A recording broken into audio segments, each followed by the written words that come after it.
이제 떼약볕을 꺼리지 않는 8월 농부의 마음으로 다시 땀 흘릴 기회를 구하고자 합니다. 서해 맹산의 정신으로 공정한 법질서 확립, 검찰개혁, 법무부 혁신 등의 소명을 완수하겠습니다. 네, 최진봉 교수님. 예. 법무부 장관의 조국 전 대통령 민정수석 후보자가 이름을 올렸습니다. 결국 이변은 없었습니다. 그래요. 모두 다가 다 예상했던 대로 됐죠, 결국은. 아마 이제 제가 볼 때는 민정수석을 그만둘 때부터 대통령은 이미 전 수석을 예. 후보자로 염두에 둔 것 같아요. 그러니까 아마 그 관점은 아무래도 이제 민정수석으로 있으면서도 검찰개혁, 사법개혁이라고 하는 부분에 어떤 대통령이 처음 그러니까 시작하면서 취임하면서부터 지속적으로 주장했던 아주 중요한 그 개혁 과정이 하나잖아요. 그런 차원에서 본다면 조국 지금 후보자가 그 일을 가장 잘 수행하고 마무리 지을 수 있는 사람으로 아마 이제 생각하신 것 같고, 그러다 보니까 결국 대통령 입장에서도 여러 가지 여론도 있고 사실 야당에서는 강력하게 좀 반발하고 있잖아요. 예. 그럼에도 불구하고 이거는 이제 정면 돌파를 해야 된다. 그렇지 않으면 사법개혁이나 검찰개혁이 어려워질 수 있다고 하는 판단을 한 것 같아요. 왜냐하면 조국 수석이 지금까지 계속 본인이 그 정부에 들어오기 전부터 사실은 검찰개혁 문제는 계속 얘기를 했어요. 본인의 책을 통해서, 논문을 통해서, 발표를 통해서. 그런 걸로 본다고 하면 대통령이 생각하는 검찰개혁과 조국 지금 후보자가 생각하는 검찰개혁의 어떤 맥이 같다. 이런 점이 결국은 여러 가지 논란이 있음에도 불구하고 대통령이 조국 수석을 선택할 수밖에 없는 그런 상황이 아니었나 이렇게 생각이 됩니다. 네. 네. 그런데 조 후보자가 언급한 서해 명산, 충무 맹산입니다. 네, 죄송합니다. 서해 맹산인데 저도 잘 한시 부분은 잘 모르겠는데 이순신 장군이 지은 한시의 구절이라고 하더라고요. 근데 그 의미를 보니까 굉장히 꽤 의미심장한 뜻을 담고 있었습니다. 이현정 의원님. 네. 이 한시 굉장히 오랫동안 이 한시를 이렇게 가슴에 품고 있었겠죠? 조국 후보자가 이 한시 찾느라고 꽤 고생을 하셨던 것 같은데. 네. 어쨌거나 모든 지금 기승전 이순신 장군으로 이제 여러 가지 지금 조국 수석의 행보를 보면 자신과 이순신 장군 또 어떤 반일운동 이런 것들을 자꾸 연결시키기 위해서 매번 이런 이야기를 하는 것 같아요. 근데 어떤 면에서 보면 이 자신의 어떤 결연한 의지를 이제 표명하는 거는 좋습니다만은 저는 근본적으로 문재인 대통령과 조국 수석이 이야기하고 있는 검찰개혁의 핵심은 뭐냐, 이제 그 근본적인 좀 의문점을 질문드리고 싶어요. 제가 생각하는 검찰개혁은 결국 검찰의 중립성을 확보하는 겁니다. 가장 중요한 것은 검찰이 공평무사하게 수사하는 게 가장 중요한 거 아니겠습니까? 네. 검찰의 권력에 집중하지 않고. 근데 이 정부 들어서 가장 역대 정부보다도 가장 많은 권력 권한을 검찰이 가졌습니다. 자, 적폐수사한 걸 통해서 검찰의 권한은 굉장히 커졌죠. 또 하나는 검찰 인사 문제입니다. 최근에 검찰 인사를 한 거 보면 현 정부를 수사했던, 즉 살아있는 권력에 수사했던 검사들은 다 옷을 벗었어요. 그리고 어떤 면에서 과거 정권에 수사했던 검사들은 다 승진을 했습니다. 네. 자, 이런 것을 이야기를 하면서 검찰 개혁하겠다? 뭘 개혁하겠다는지 모르겠어요. 즉, 제도를 개선하겠다는 이야기인데 이미 집권하면서 지금까지 검찰을 그렇게 키워줘 놓고 지금 와서 검찰의 권력을 뺏겠다? 저는 이건 굉장히 좀 모순된 이야기 아닌가. 또 하나는 검찰의 중립과 관련해서 검찰의 현 정권 수사 사람들을 다 어떤 면에서 옷 벗게 해놓고 지금 와서는 또 검찰의 중립성을 하겠다? 무슨 모순되는 것인지. 또 하나는 민정수석을 하던 사람이 바로 법무장관으로 갔습니다. 네. 자, 이 문제에 대해서 예전에 권재진 장관이 이명박 정권 시절에 갔을 때 지금의 노영민 비서실장이 뭐라고 하냐면 군사 독재 시절에도 있을 수 없는 일이라고 그랬어요. 자, 그럼 군사 독재 시절에도 있을 수 없는 일을 현 정권이 했단 말이죠. 자, 그럼 그런 문제에 대해서는 그러면 이 노영민 실장은 무슨 이야기를 할 것인지 제가 묻고 싶습니다. 네, 네. 그렇습니다. 예. 이 조 후보자가 임명되고서 4시간 반 만에 소감을 발표하면서 인용한 이 한시 서해 맹산, 이 대목 중에 용이 감동한다 이런 부분이 있어요. 최진봉 교수님. 예. 또 여러 얘기가 나오고 있습니다. 아무래도 물론 이 시를 그것 때문에 인용한 것 같진 않은데. 네. 어쨌든 이제 여기서 말하는 용이 뭡니까? 누구를 지칭하는 거예요? 그러니까 그냥 일반인들의 말을 제가 전해드리는 겁니다. 저는 그렇게 생각하지 않습니다. 아마 네. 이제 대권을 얘기하는 거겠죠. 네. 근데 이제 저는 그렇게는 보진 않아요. 기본적으로. 그런데 이제 조국 수석의 어떤 행보들이나 지금 법무부 장관이고 이제 여러 추측 중에 조국 수석이 전 수석이죠. 후보자죠. 조국 후보자가 법무부 장관을 하다가 12월쯤에 그만두고 총선에 나갈 거다. 그렇게 돼서 대권 후보로 박지원 의원이 했던 말이에요. 성장할 거다. 이렇게 이제 추측되는 부분이 있잖아요. 제가 여러 번 여기서도 제가 말씀드린 것 같아요. 저는 그건 바람직하지 않다고 개인적으로 생각을 합니다. 그러니까 법무부 장관으로 임명이 되면 저는 이게 법무부 장관으로 돼서 뭐 6개월 만에 그만두면 그거는 이제 국민들이 볼 때도 좀 문제가 있다고 보여지고 여러 가지 논란을 낳을 수 있기 때문에 저는 반대인데 그런 시나리오가 전혀 불가능한 건 아니에요. 만약에 여권에서 필요하다고 생각해서 총선 구도에 정치적 변화가 지금 현재 보세요. 정계 개편이 일어날 수 있는 여러 가지 여건들이 지금 형성돼 있습니다. 예. 민주평화당 10명이 나와가지고 따로 이제 신당을 차리겠다고 텐트 쳐놓고 있죠. 나경원 원내대표는 유승민 그 전 대표에 향해서 우리 당에 들어오면 좋겠다고 얘기하고 있죠. 이런 상황에서 정계 개편이 일어날 수 있는 여러 가지 상황이 되기 때문에 앞으로 총선 앞두고 정치판이 어떻게 바뀔지 몰라요. 그랬을 때 여권이 만약에 지금의 지지율보다 떨어지게 되면 그렇게 되면 조국 차출로 나올 가능성이 있고 그런 시나리오에서 본다고 하면 그것도 전혀 불가능한 시나리오는 아니라고 봅니다. 저는 개인적으로 반대라고 말씀드렸습니다. 예. 그래서 아마 용이란 말이 이제 눈에 띄는 것 같아요. 그래서 뭐 이제 여권에서는 그 PK 출신의 어떤 대권 후보로 조국 지금 후보자를 만들려고 하는 게 아닌가라는 특히 친문진에서 이런 얘기가 나오고 있는데. 그러니까 지금 이낙연 국무총리도 호남 출신. 예, 호남 출신. 그럼 보면은 굉장히 친문 인사의 이 양수 겹장이라고 해야 되는 거예요? 뭐 그렇게 될 가능성도 있죠. 예. 전혀 없다고 저는 보진 않아요. 그러나 이제 그런 부분들은 앞으로 정치가 어떻게 흘러가느냐에 따라서 좀 바뀔 가능성이 있다는 생각이 들고 뭐 그렇게 됐을 경우에 조국 후보자가 뭐 친문 진영의 강력한 지지를 받는 대권 후보로 떠오를 가능성은 충분히 있죠. 뭐 예. 이미지나 아니면 지금까지 했던 여러 가지 상황을 봤을 때는 그래서 그 부분도 살아있는 카드로 여당이 활용할 가능성은 충분히 있다고 봅니다. 근데 여기서 좀 질문을 드릴게요. 조국 지금 후보자 법무장관 된 건 검찰 개혁을 이끌기 위해서 문재인 대통령이 후보자로 지명을 한 건데 그렇죠.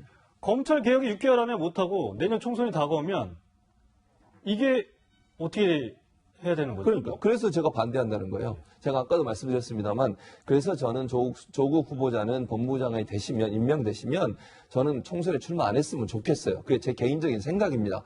근데 그럼에도 불구하고 그렇게 된다고 하면 이 정치 환경이 너무 이제 상황이 어려워지는 가정하에 말씀을 드리면 그렇게 되면 여권 입장에서는 정치적인 비난을 감수하면서라도 그런 선택을 할 가능성은 충분히 있다는 거죠.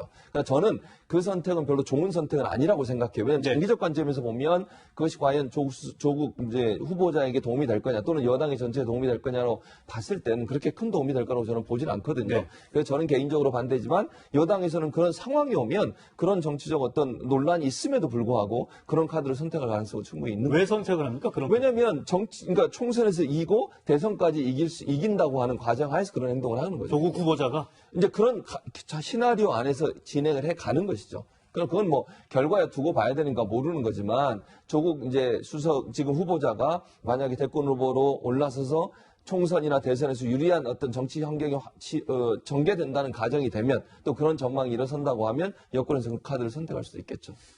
네. 네, 조국 후보자 어제는 1시까지 얘기하면서 자신의 소감 잘 밝혔지만요. 오늘 인사청문회를 위한 사무실 출근길에 저희 채널A 취재진을 만나서는 말을 아꼈습니다. 잠시 영상 보시죠. 검찰 개혁은 또 어떤 식으로 구상한 계획이신데요? 검찰 괴물로 비유하셨는데 아직도 좀 그렇게 생각하세요? 국민들께 하고 싶으신 말씀 없으신가요? 예, 그렇게 하겠습니다. 네, 예. 네. 조국 후보자 본격적인 이제 인사청문회를 준비하는 것 같은데 어제도 뭐 본인이 이렇게 1시까지 얘기를 했지만 질문을 안 받았어요. 기자들 질문은 전혀 받지 않았거든요. 오늘도 뭐 특별한 말은 없었는데요. 이현정 의원님. 네. 좀 이렇게 뭔가 속 시원하게 뭐 국민들 궁금한 거는 좀 기자들이 대표로 좀 물어보면 대답을 해줄 수도 있는데 너무 말을 아끼는 거 아니에요?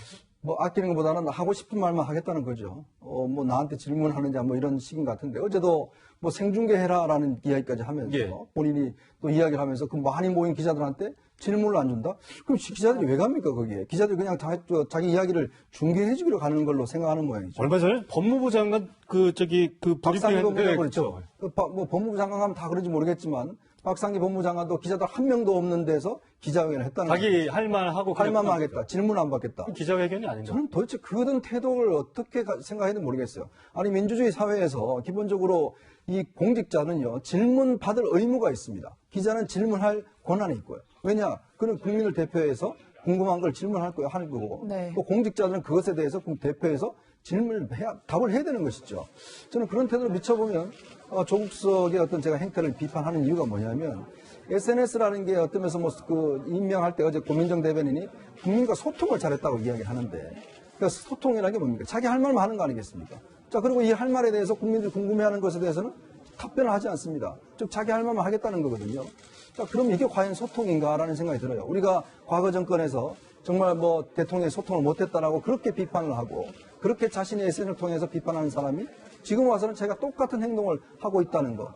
이거에 대해서 어떻게 할 것인지. 예를 들어서 과거에 있는 정치 참여 교수들은 폴리페서지만 예. 자기가 하면 안가주망이라고 그렇게 또 이야기하는 것이나 똑같은 태도가 아닌지 솔직히 저는 이 어떤 면에서 공직자의 기본적인 태도는요. 본인이 답변하지 않으면 왜 답변하지 않는데 이야기하면 됩니다. 네. 근데 저런 식의 태도는 말하고 싶은 것만 말하겠다? 저는 온당치 않다고 봅니다. 네, 앞으로 인사청문회가 험로가 예상이 되는데 이런 부분에서 조국 후보자가 조금 더 적극적으로 이 국민들의 궁금증을 좀 풀어줄 수 있는 계기가 있었으면 좋겠고요. 보수 야당에서도 벌써부터 조국 법무장관 후보자에 대한 송곳 검증을 하기 위해서 벼르고 있습니다. 한번 들어보시죠. 청와대 검찰을 하나 더 만들겠다라는 강한 의지의 표명으로 보입니다. 청문회를 할 때마다 우리 지금까지 16명이 청문보고서 없이 임명되었죠. 참 자괴감이 듭니다. 아무리 뭐라고 해도 그대로 임명을 강행할 것으로 보이는데 철저하게 검증하도록 하겠습니다. 조국 법무부 장관은 국민 분열의 상징이 될 것입니다. 조국 전 수석은 문재인 정부의 무능과 독선을 상징하기 때문입니다. 네, 나경원 한국당 원내대표가 조국 후보자와 서울대 법대 동기라고 합니다. 근데 한국당에서요, 조국 저격수를 모집하고 있다고 합니다. 이현정 의원님. 네. 누가 저격수 1위 후보입니까? 사실 이제 야당이 그동안 청문회를 통해서 국민의 어떤 기대만큼 어떤 정말 이 날카로운 질문들을 하지 못했던 것들이 그동안 있어 왔지 않습니까? 네. 네. 이제 그러다 보니까 특히 이번 같은 경우는 좀 전에 보셨지만 지금 야당들이 다 반대를 하고 있는데 왜 반대를 하는 것인지 그리고 조국석이 무슨 문제인지는 사실 청문회 때 가려봐야 되는 거죠. 국민들이 봤을 때 정말 저 사람이 부적합하다라는 것들을 보여줘야 되는 것인데 그러려면은 정말 질문과 준비를 철저히 해야 되는데 저는 그동안 자유한국당의 보여준 모습을 보면 과연 제대로 준비할 수 있을까 솔직히 의문스러운 점이 있어요. 네. 그래서 지금 이제 정말 잘할 수 있는 사람을 좀 내부적으로 선정하는 것 같은데 네. 아마 이제 주로 검찰 출신들로 많이 할 것 같습니다. 지금 네. 보면 지난번에 사실은 윤석열 검찰총장의 막판 뒤집기에 성공했던 그렇죠. 김진태 의원이 있었지 않습니까? 제 1위 후보군요. 그렇죠. 물론 본인이 한 건 저격수. 아니라 다른 이제 언론에서 한 걸 갖다가 저녁에 한 것 그런 측면도 있지만 그게 또 항상 이제 법사위에서 그동안 이런 걸 좀 해온 주광덕 의원이 있습니다. 같은 검찰 출신이고 또 이제 같은 민정수석을 했던 곽상도 의원이 있어요. 네. 곽상도 의원은 사실 그동안 문재인 대통령의 어떤 가족 비리를 굉장히 많이 파헤쳐 왔지 않습니까? 예. 네. 아마 이런 검찰 출신들이 이번에 좀 역할을 하지 않겠는가 하는 것인데 저는 솔직히 좀 아직까지도 믿었지 않는 것들이 그동안 보면 언론의 기자들보다도 준비를 많이 못하는 것 같아요. 왜냐하면 또 이게 또 지금 현재 청문회 문제점이 뭐냐면 예. 개인정보 보호라는 이유로 네. 웬만한 정보들은 공개를 하지 않아도 되게 돼 있습니다. 네. 근데 그러다 보니까 청문위원들이 제대로 할 수 있는 자료를 확보할 수 있을지 솔직히 의문스럽습니다. 벌써부터 조 후보자의 청문회가 회자가 되다 보니 동시간대 시청률 1위를 하는 거 아니냐 이런 얘기까지 나오는데요. 최 교수님, 예. 그런데 또 자유한국당에서는 청문회 보이콧을 하겠다 이런 얘기까지 나온다면서요. 너무 국민들의 집중을 많이 받으니까 오히려 보이콧을 해서 안 하는 게 낫다 이런 판단인 건가요? 그 판단보다 이제 저는 이렇게 생각해요. 자유한국당 입장에서는 아예 보이콧하는 것이 청문회 무용론을 좀 더 부각시키고 각인시킬 수 있는 방안이 된다고 보는 거죠. 왜냐하면 임명권자는 대통령입니다. 지금 청문회법에 보면 청문회는 하되 거기서 채택이 되든 안 되든 또는 거기서 강행할 수가 있죠. 대통령 임명을 강행할 수 있잖아요. 그러니까 이제 장제원 의원은 그런 의미인 거죠. 청문회 해가지고 올라오더라도 네. 결국 대통령이 작정하면 임명되는 건데 우리가 청문회하는 게 무슨 의미가 있느냐. 그러게 차라리 보이콧하는 것이 이제 어차피 임명될 거 그렇게 해버리는 것이 우리 당이 더 강렬하게 본인들을 지지하는 층에게 어필할 수 있는 기회가 되지 않겠나 이렇게 이제 판단해서 아마 보이콧 안의 옵션으로 생각하시는 것 같은데 제가 볼 때 그렇게 하면 저는 별로 도움이 안 될 것 같아요. 예. 첫째는 국민적으로 청문회라고 하는 절차가 있는데 그걸 안 하고 무시하고 넘어가는 것에 대한 비난이 있을 수 있고요. 네. 두 번째는 어쨌든 물론 뭐 대통령이 최종 결심자이기 때문에 대통령이 임명하면 임명이 되는 겁니다. 그럼에도 불구하고 청문회 과정에서 어떤 문제가 나올지 몰라요. 그러니까 국민들의 여론이 어떻게 움직이느냐가 중요하다고 저는 보거든요. 그러니까 정쟁의 어떤 청문회에서 질문하고 날카롭게 파고드는 부분이 정쟁이 돼버리거나 정치적인 어떤 이슈가 돼버리면 국민들은 별로 감동을 안 받습니다. 네. 도덕적 검증이나 아니면 국민들이 볼 때 이건 도저히 안 돼 있구나 하는 정도의 어떤 흠결이나 이런 부분을 찾아내야 되겠죠. 예. 네. 그런 부분들을 부각시켜서 어필하는 것이 어찌 보면 자유한국당이 더 좋은 성과, 그러니까 나중에 대통령이 결국 임명하더라도 거기서 활동하는 부분을 통해서 뭔가 드러나게 되면 네. 그거 있을지 없을지 모르겠습니다만 그렇게 되면 그것이 도리어 자유한국당에 도움이 되는 것이지 아예 보이콧하는 것은 제가 볼 때는 역풍을 맞을 가능성이 더 높다고 봅니다. 네, 알겠습니다.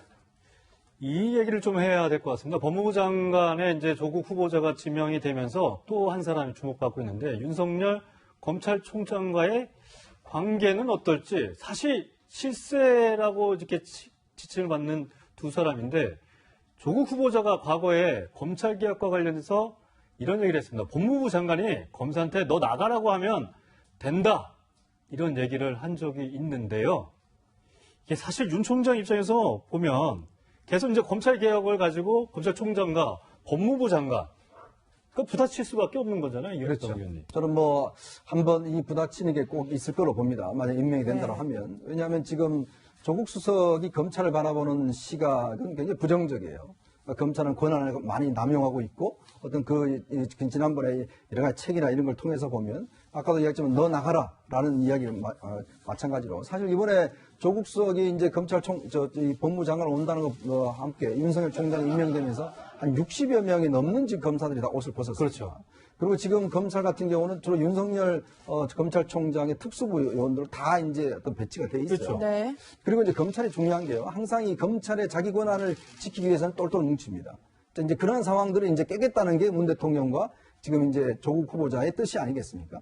그러나 검찰은 또 만만치 않아요. 왜냐하면 검찰이라는 게 수사권을 가지고 있기 때문에 네. 여러 가지 방법을 통해서 사실 이걸 저지해왔던 역사가 있기 때문에 예. 저는 아마 일대 회전이 불가피하지 않겠는가. 왜냐하면 지난번에 윤석열 총장도 보니까 조국 수석에 대해서 야당을 방문해서 어떻게 생각하니까 참 사람은 좋은데라는 그런 평가를 내리더라고요. 점점점 평가를 내리더라고요. 아마 여러 가지 면에서 상당히 물론 뭐 공수처나 이런 거는 뭐 모르겠습니다만은 검경 수사권 조정 관련해서 검찰의 권한을 축소하는 문제와 관련해서는 굉장히 이해 충돌을 할 수밖에 없는 상황 아닌가 싶습니다. 예. 네, 이제 조 후보자의 인사청문회가 이제 어떻게 펼쳐질지 다들 이제 생각들이 많으실 텐데요. 최 교수님 보실 때 어떤 점에서 좀 주요하게 다뤄질 거라고 어떤 부분이 좀 논란의 대상이 될까요? 일단 뭐 크게 두 가지로 나눠보면, 그러니까 민정수석 하면서 있었던 여러 가지 일들에 대한 이제 네. 비판이 있을 거예요. 예컨대 인사청문회, 인사 검증을 제대로 했냐 못했냐 하는 문제를 야당은 집요하게 공격을 할 것이고요.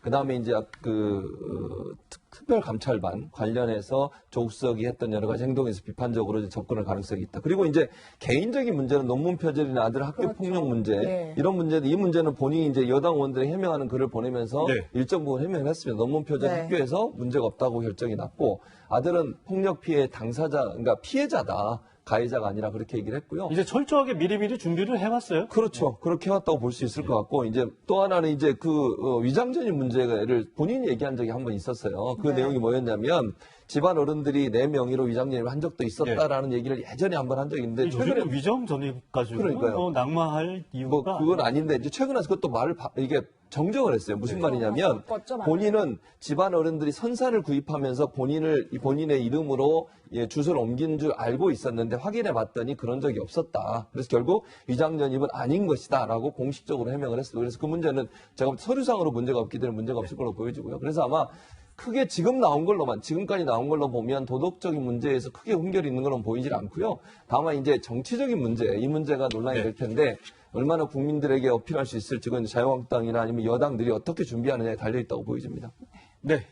일단 정의당의 백발백중 데스노트에는 조국 후보자가 제외가 됐습니다. 두 분과는 여기까지 얘기를 나누도록 하겠습니다. 감사합니다.